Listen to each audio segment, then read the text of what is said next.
আমাদের department of শিপিংয়ের কর্মকর্তারা এবং সার্বক্ষণিকভাবে এই কয়েকদিন আন্তর্জাতিক যে বিশ্ব ম্যারিটাইম সেক্টরে যা যা আছে সকলের সঙ্গে সার্বক্ষণিক তারা যোগাযোগ রেখেছে এই বিষয়টি ফয়সালা করার জন্য। পাশাপাশি পররাষ্ট্র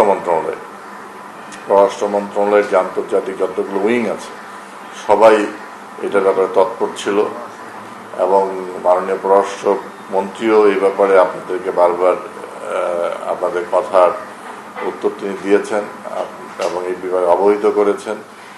আমরা সকলেই মিলে মাননীয় প্রধানমন্ত্রী দেশরত্ন শেখ হাসিনার নেতৃত্বে আমরা এই নাবিকদেরকে মুক্ত করতে পারে আমরা তৎপর ছিলাম। গতকালকে যখন এই সংবাদটি মাননীয় প্রধানমন্ত্রীকে দিই, তিনি শুকরিয়া আদায় করেছেন যে 23 জন নাবিক জলদস্যুতাতে মুক্ত হয়েছে এবং তারা এখন নিরাপদ। তো আমরা এটাই সব থেকে বড় যে দীর্ঘ এই 1 মাসের উপরে আমরা আমাদের কর্মতৎপরতার মধ্য দিয়ে আমরা এই জাহাজটিকে এবং নাবিকদেরকে সম্পূর্ণভাবে মুক্ত করতে পেরেছি। তারা এখন ইউএর দিকে অগ্রসর হচ্ছে।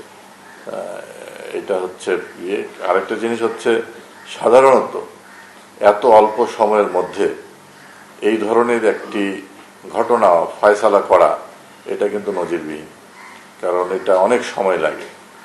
কারণ আমরা এত বেশি এখানে যুক্ত ছিলাম, আমাদের বিশেষ করে আমাদের ডিপার্টমেন্ট অফ শিপিং এবং পররাষ্ট্র মন্ত্রণালয়, যে আমরা সার্বক্ষণিক আমরা কখনো এক মুহূর্তের জন্য এই জায়গাটা থেকে আমরা বিযুক্ত ছিলাম না, সবসময় এটার সঙ্গে যুক্ত ছিলাম।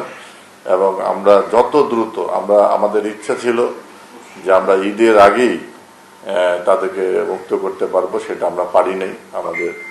আমি আগেও বলেছি, ঈদের একদিন আগেও আপনাদের বলেছি যেটা আমরা ব্যর্থ হয়েছি। তবে এই মাসের মধ্যেই আমরা তাদেরকে মুক্ত করতে পারবো বলে আমরা আশাবাদ ব্যক্ত করেছিলাম।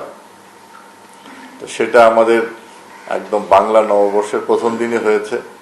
আমার মনে হয় আমরাও আনন্দিত, সমগ্র দেশবাসী, শুধু তাদের আত্মীয় স্বজন না, সমগ্র দেশবাসী খুবই আনন্দিত যে আমরা এই আমাদের নাবিকদেরকে মুক্ত করতে পেরেছি।